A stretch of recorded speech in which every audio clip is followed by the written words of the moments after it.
All right, y'all, so let's get started here.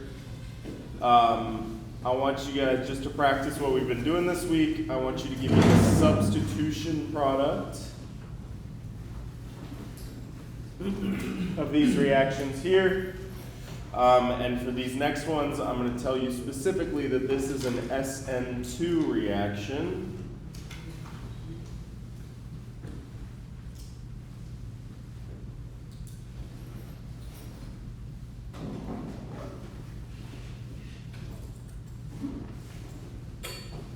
As well as an SN1 reaction.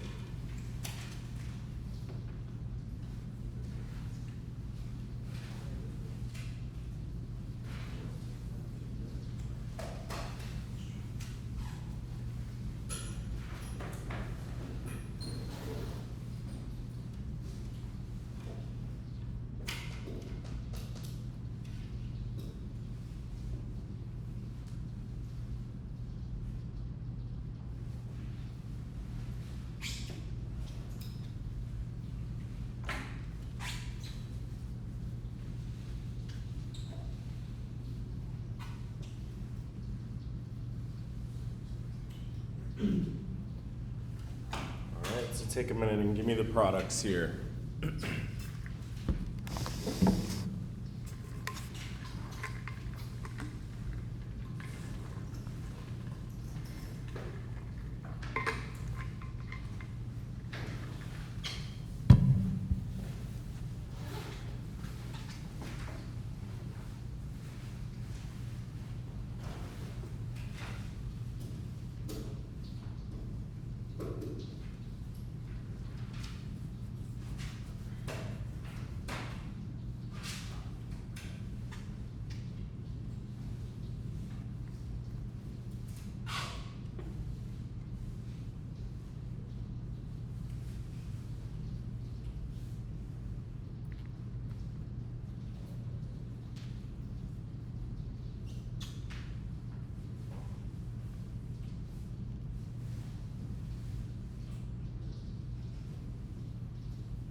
All right, and real quick, when I see something like sodium, what am I going to do? I'm going to erase it, right? And it's going to be replaced with a negative sign because that sodium is just this positively charged counter ion. So when you see something like NaOCH3, you erase that sodium, put a negative sign there.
All right, so we called this thing over here what? This one's the nucleophile. All right, and our nucleophile is going to react with which one of these atoms? 1, 2, 3, 4, or the bromine we'll call 5. Which one is our nucleophile going to react with? 4, right? The one at the base of that halogen. And then the bromine itself we called a leaving group. All right, so these are these components of our substitution reaction. We have our nucleophile reacting with this electrophilic carbon. That's our electrophile. And kicking off our halogen, which is a leaving group. Okay? So what we're going to do is we're going to replace that leaving group with our nucleophile, and specifically which atom in this nucleophile is my new bond going to be between? The oxygen.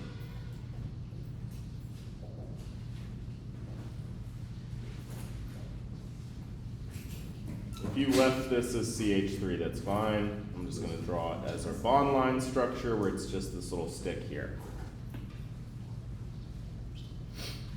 Right, but I've got those same 1, 2, 3, 4 carbons on the one side plus now my nucleophile attached to that electrophilic carbon. All right, and for an SN2, this is a substitution reaction. But what do we want to have? What's that one word we want to have in mind when we think of SN2? Inversion, right? Yes, it's the stereochemistry inversion, but in particular, if we're going to boil it down to just one word here, we need to have an inversion of our stereochemistry. So what that means is that this wedge right here is going to become a dash. All right, and again, I see this NaOH in my mind. I'm getting rid of that sodium. That's just a hydroxide ion. Boom.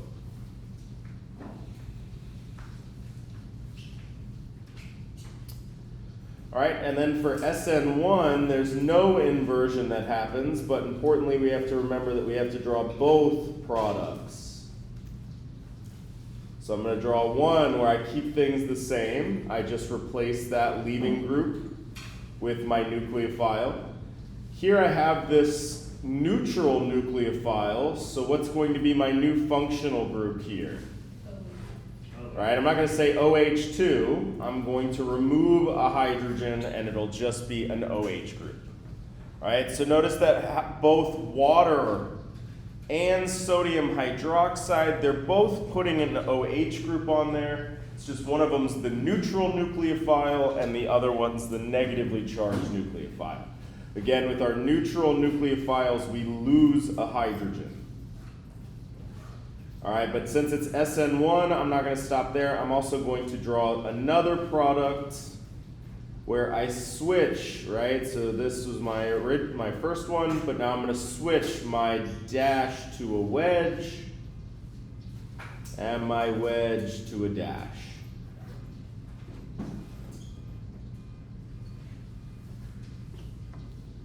I got to draw both those products for an SN1 reaction.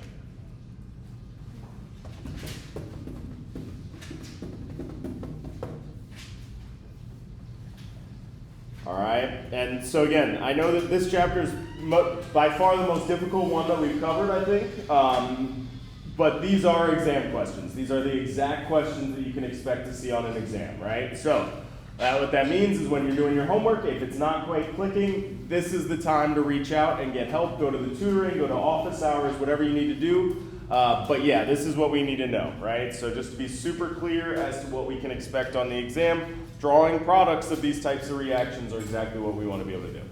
I thought on the SN1, the one that's the solid one doesn't have to change. I thought it was only the dash. No. Wedges go to dashes, dashes go to wedges. You always switch both of them.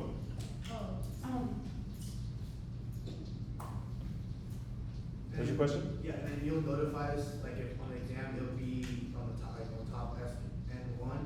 we'll So, have to. all right, so we will have this whole logic behind how we can look at something and figure out which category it falls into. For right now, I'm telling you what category it is because we don't know that logic yet.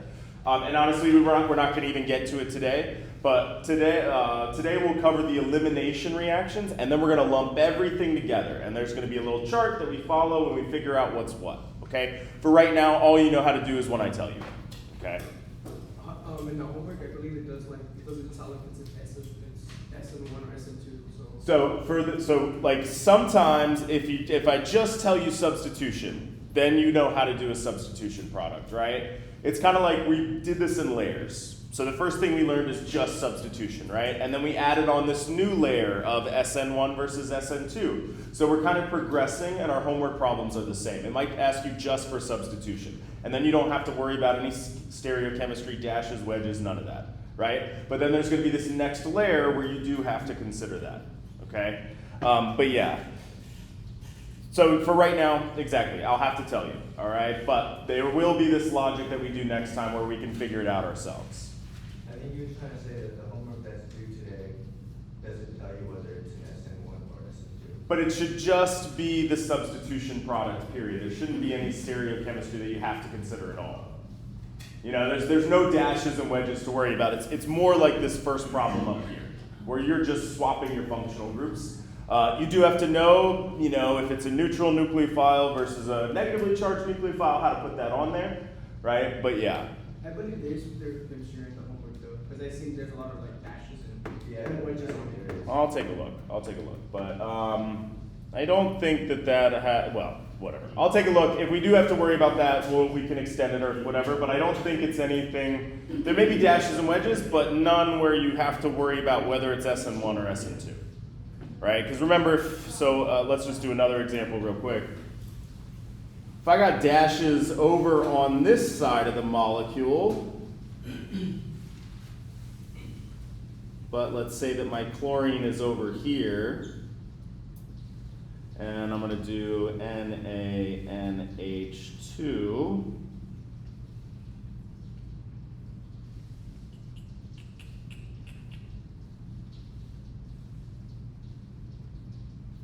Everybody take a second and tell me the product of this one.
All right, so, oh, whoops, I don't know why I put the arrow there, my bad.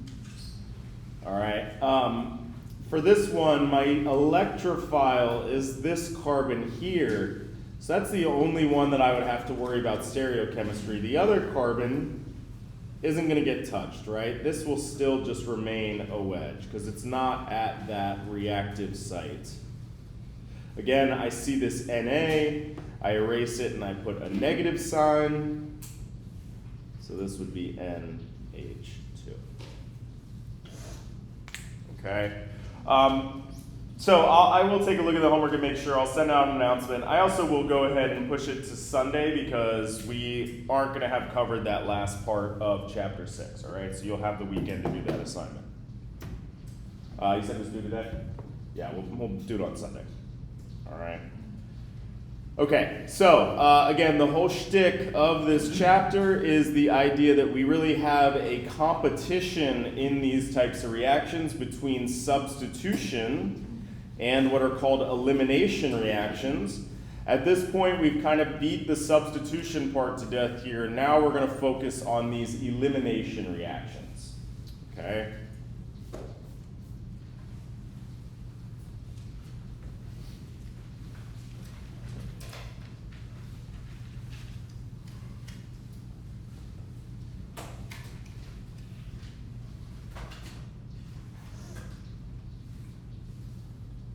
So now I'm going to take, we again are going to start with our same functional group, our alkyl halide.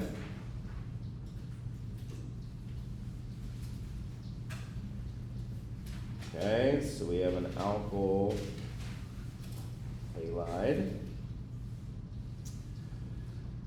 All right, and we're going to react it with some base. So for example, sodium hydroxide. Does anybody remember what a base is doing in contrast to an acid? An acid is a proton donor. A base is a proton what? Acceptor. Okay? So this thing in this reaction is going to be taking a proton. That's what bases do. All right, and my product is going to be an alkene. All right, so we have an alkyl halide. That same functional group, it's just got a halogen on it. It's reacting with a base to create an alkene. And again, we only care about our organic product, but if I was going to be good and balance this out, my other product would be water.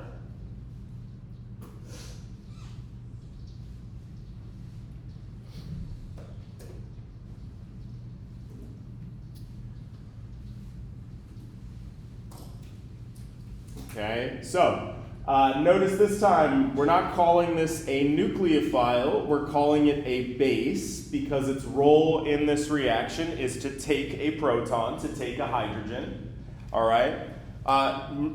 When we did substitution reactions, we saw this exact same hydroxide ion, but we called it a nucleophile, right? So there's going to be a lot of overlap between things that are considered bases and things that are considered nucleophiles. The difference is the role that it's playing in a reaction. Again, a base is a hydrogen acceptor, and that's what it's doing in this reaction, okay? In particular, let's look at this carbon right here. All right, the one that now has a double bond. On this side over here, how many hydrogens are there on this carbon? 3, right? 1, 2, 3. And if we look over here, now that it's got this double bond, how many hydrogens are on there?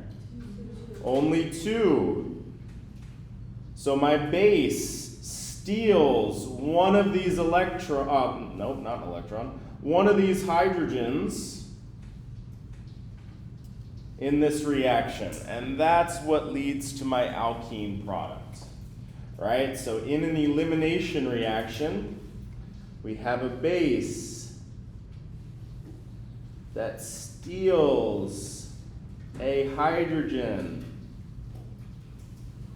from the carbon next to our carbon that contains that chlorine.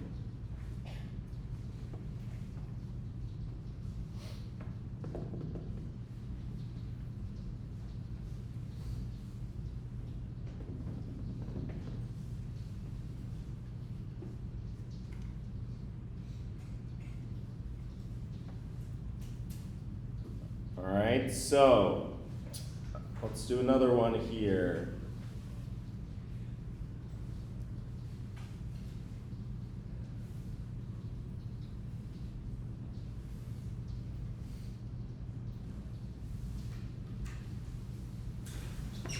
All right, I'm going to tell you for right now, we'll get to the point where we're predicting these products ourselves, but for right now I'm going to tell you that my product is this alkene to butene.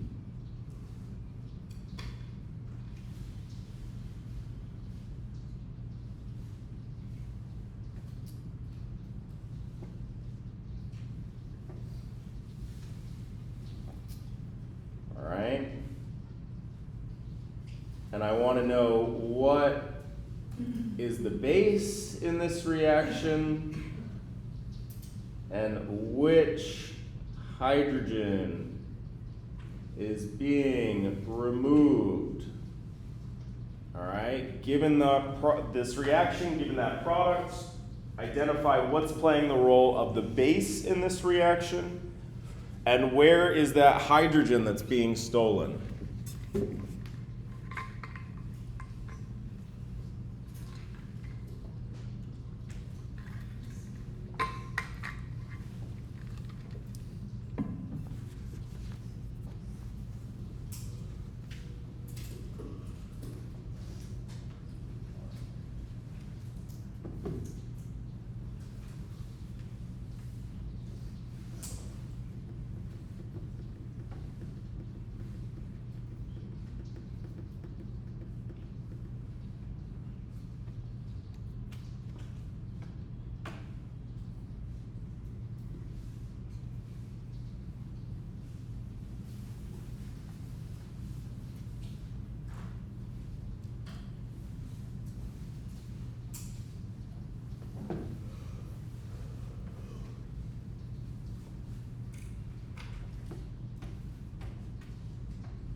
All right, so again, I see this sodium. What am I going to do?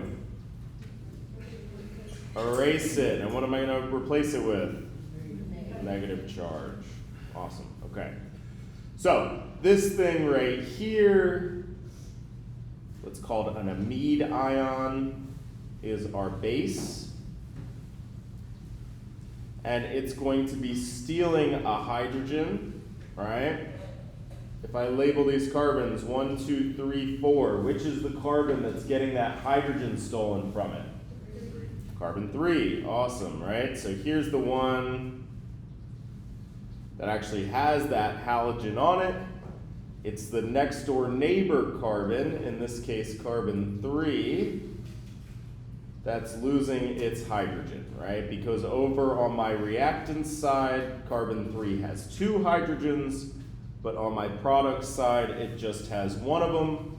So my base is going to reach out and steal one of those hydrogens from that molecule. That's what leads to my alkene product.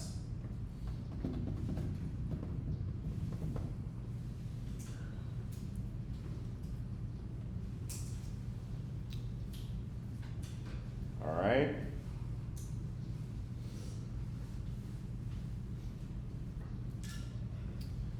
So let's go back to this same reaction.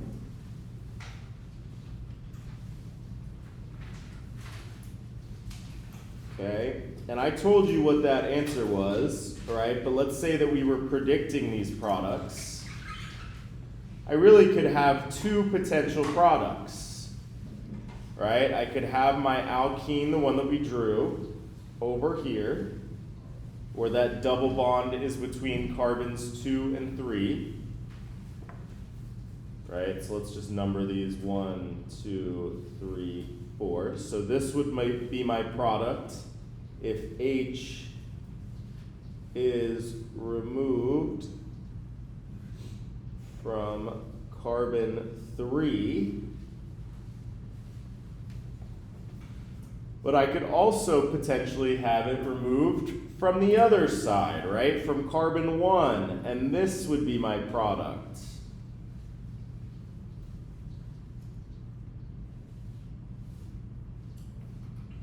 All right, also an alkene, but this would be the product if H is removed from carbon 1.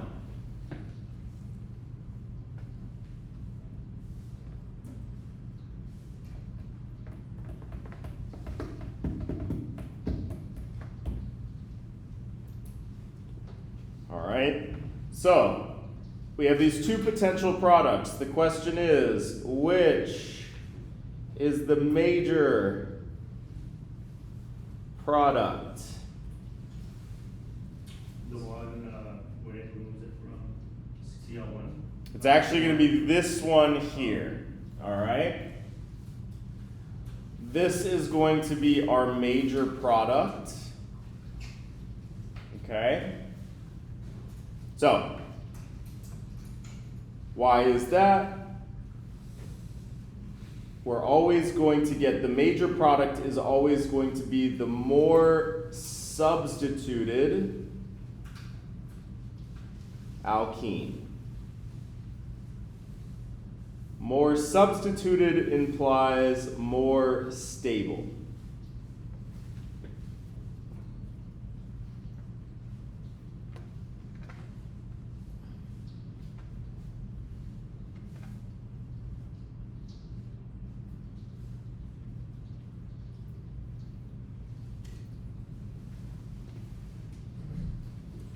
Okay. So, first of all, what the heck do we mean by more substituted? Let's just draw a bunch of alkenes that have different degrees of substitution. All right, alkene.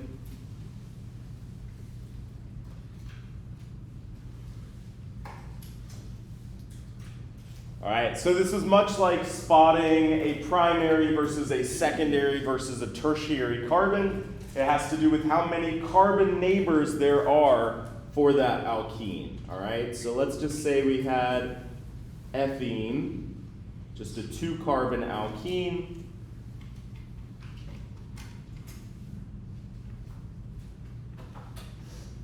This is not substituted at all.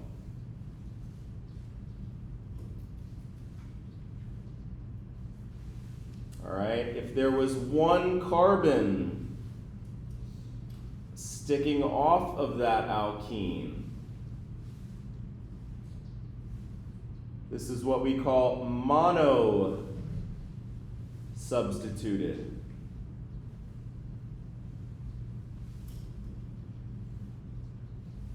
There's 1 carbon neighbor on that alkene.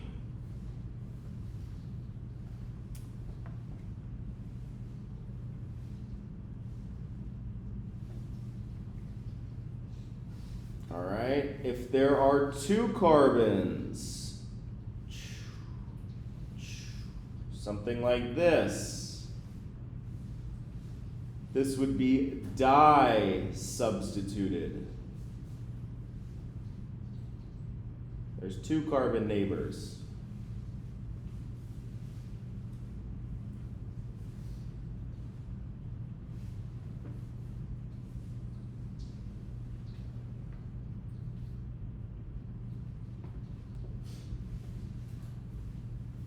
If I had something like this, my alkene, but now there's 1, 2, 3 carbons sticking off of it, this would be tri-substituted.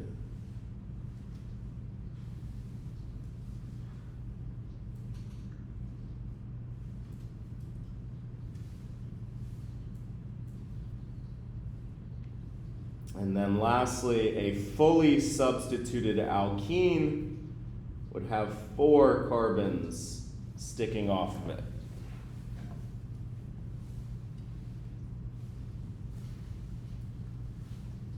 Jeez Louise. Tetra substituted.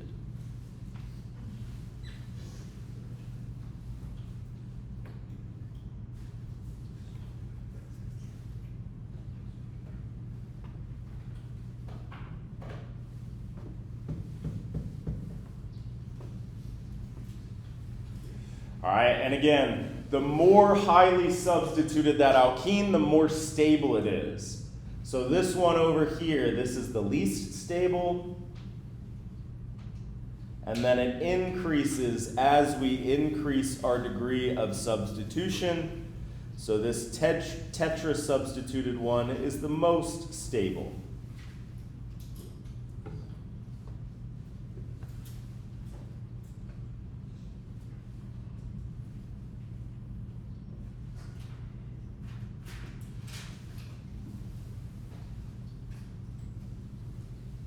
All right, and let me just be clear here about how we're counting these carbon neighbors, these degree of substitution.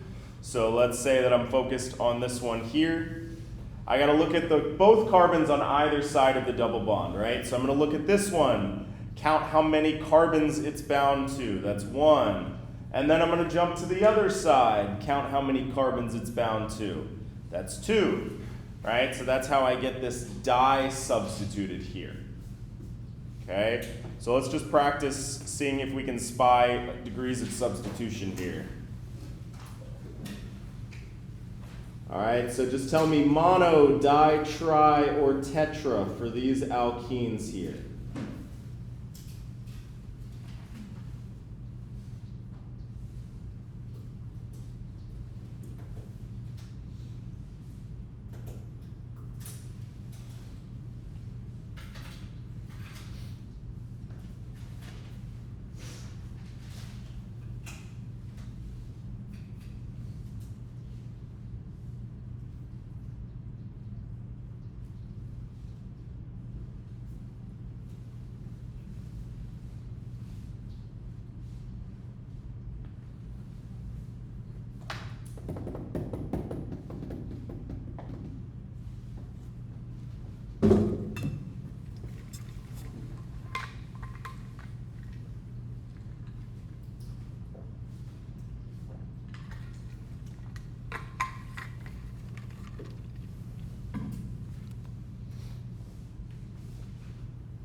All right, and to be clear, it's the number of carbons directly bound to the ring. All right, so for example, this one here, this one is only mono substituted because I look at this carbon, it's got no neighbors, right? So I got nothing to count over there.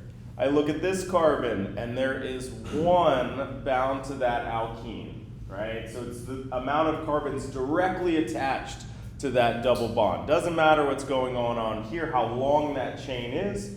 I'm just counting the degree of substitution of that double bond.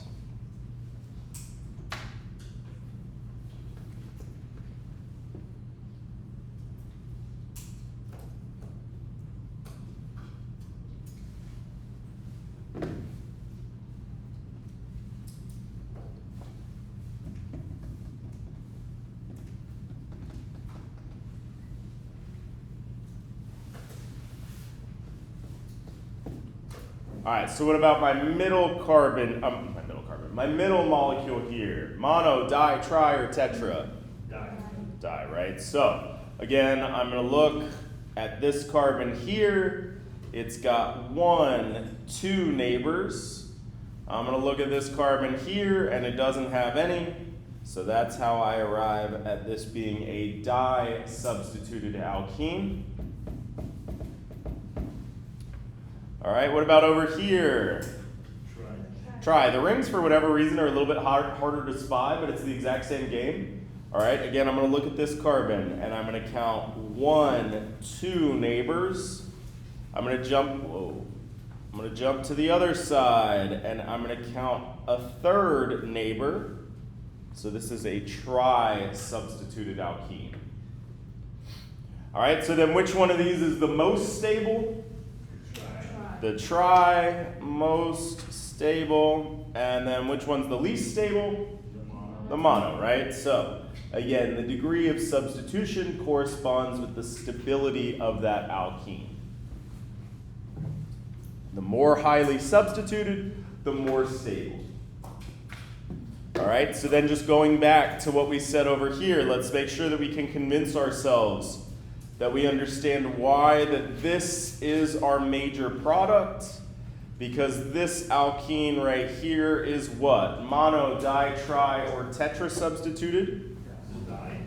This one would be di, all right? So I got 1 neighbor on this side. Jump to the other side, this would be 2, so this is di substituted. And what about this one over here? Mono, di, tri, or tetra?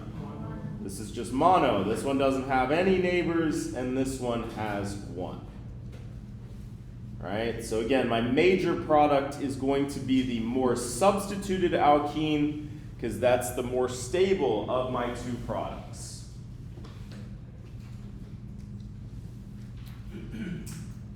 All right, so let's roll this all together and see if we can predict the products of these substitution reactions.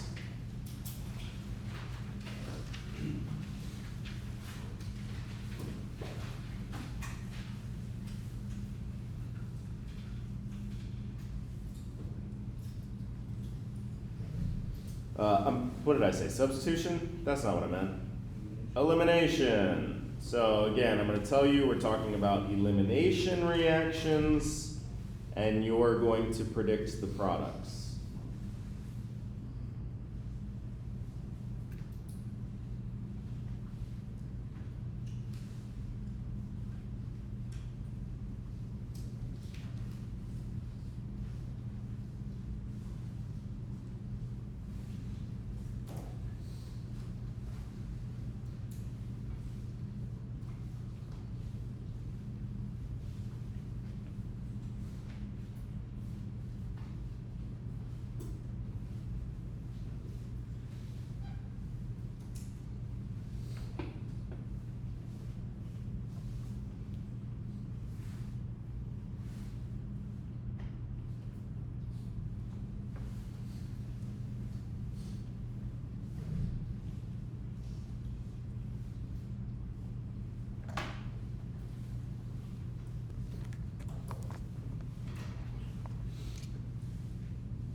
So for this one here, I guess something that I want to stress really quick.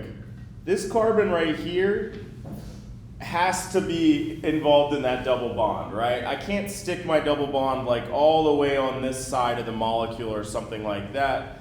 This carbon here is going to be actively participating in this reaction, right? The one with the leaving group. So my double bond's gotta be involving that carbon. But I got two possibilities.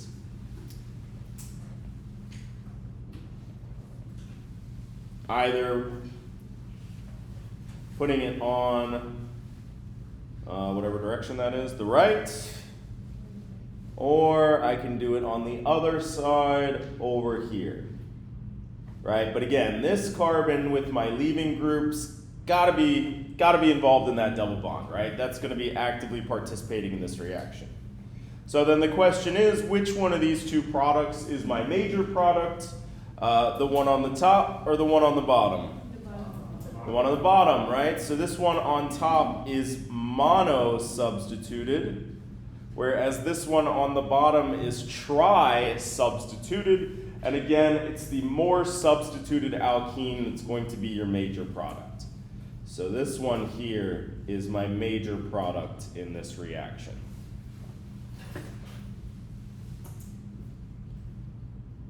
What about here? So again, my leaving group carbon has to be involved in this double bond to my product.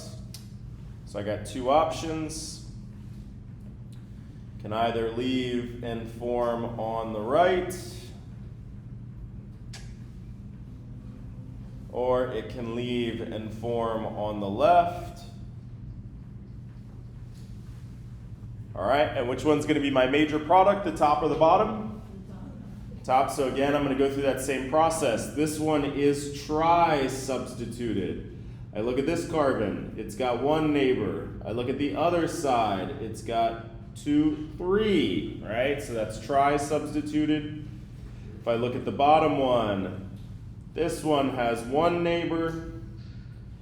This one has one neighbor. So this one would be di-substituted, right? So my more stable alkene, my more substituted alkene is the one that's going to be my major product. All right, so this would be my product of my elimination reactions in these two examples.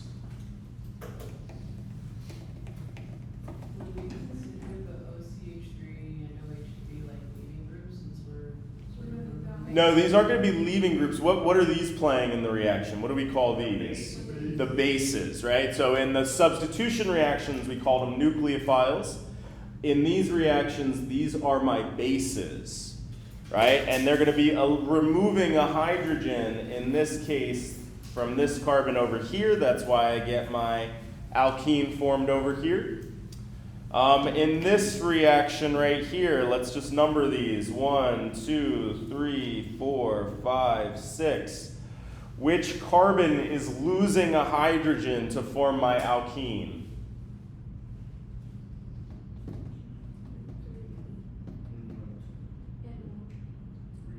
3, right? The one that's now with my double bond, right? So it's got to be a next door neighbor. So 4, 5, and 6 are out. If I was on carbon 1, I would have gotten that minor product.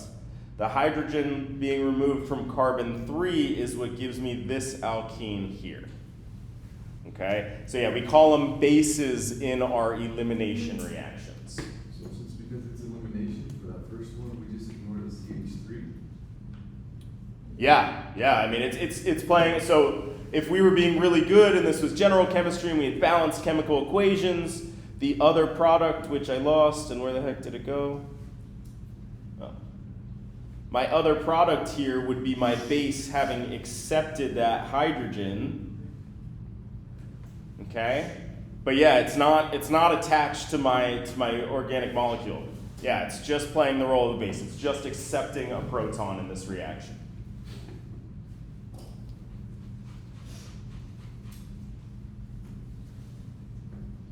All right, so now we're going to roll it all together here.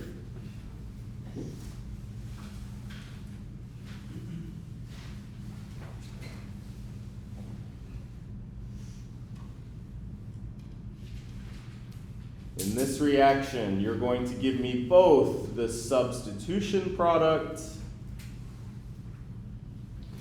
and the elimination product. All right, we don't have to worry about SN1, SN2, because I didn't give you any stereochemistry here, okay? So just give me that substitution product as well as the elimination product.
Alright, so I see this sodium, I erase it and put a negative sign.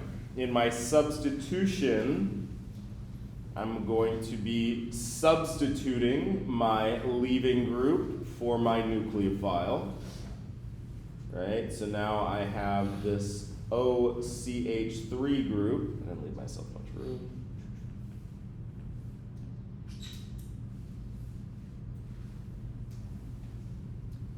Attached to my electrophilic carbon. And in my elimination reaction, that same molecule isn't playing the role of a nucleophile, but playing the role of a base. And I get my more substituted alkene. All right. So these reactions are in competition with one another. Right now, we've just learned how to draw substitution products versus elimination products. Next week, we'll learn how to tell whether or not this reaction prefers one or the other. It turns out that this is more like a 70-30. Oh, no, I lied. It's the other way around. This reaction is more like a 70-30 in favor of the elimination product. So next week when we'll come in, we'll learn this logic behind how we can tell what's what. All right, for right now, we just know how to draw the products. I will double check the homework. I thought I wrote it such that we'd be able to do based on what we started out with, but I will double check that, all right? The homework that you do on Sunday, asking for either. Yeah, it's the one due on Sunday we definitely don't know how to do. I took my time more through this than I had expected to originally, so that one we'll push back to next week for sure.